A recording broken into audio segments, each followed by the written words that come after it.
پی T C L کے pensioners متوجہ ہوں۔ P T C L pensioners کے حوالے سے آج کی تازہ خبر آپ کے ساتھ شیئر کرتے ہیں۔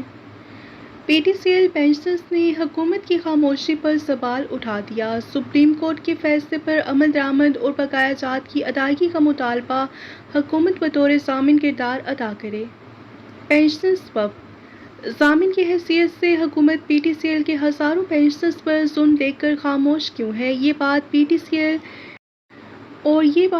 سی ایل کے ریٹائرڈ ملازمین کے ایک وفد نے ریٹائرڈ اسسٹنٹ انجینئر سید نذیر حسین شاہ کی سربراہی میں ہزارہ کے مقبول اخبار روزنامہ شمال سے کہی۔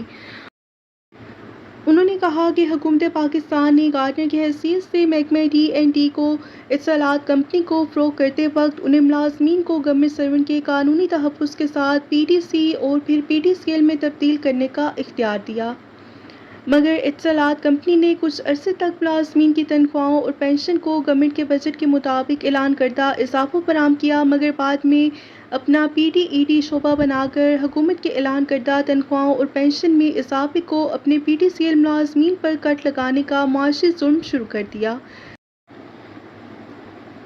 جو کہ آج بھی ملازمین کی طویل عدالتی جنگ جیتنے کے بعد سپریم کورٹ آف پاکستان کی واضح ہدایات اور حکم کے خلاف توہین عدالت کرتے ہوئے اتصالات انتظامیہ نے اپنے ہزاروں عمر رسیدہ بزرگ بیواؤں اور ان کے یتیم بچوں کو ان کے جائز حقوق، بقایا جات اور حکومت پاکستان کے بجٹ اضافے سے محروم رکھ کر ان کا معاشی قتل جاری رکھے ہوئے ہے۔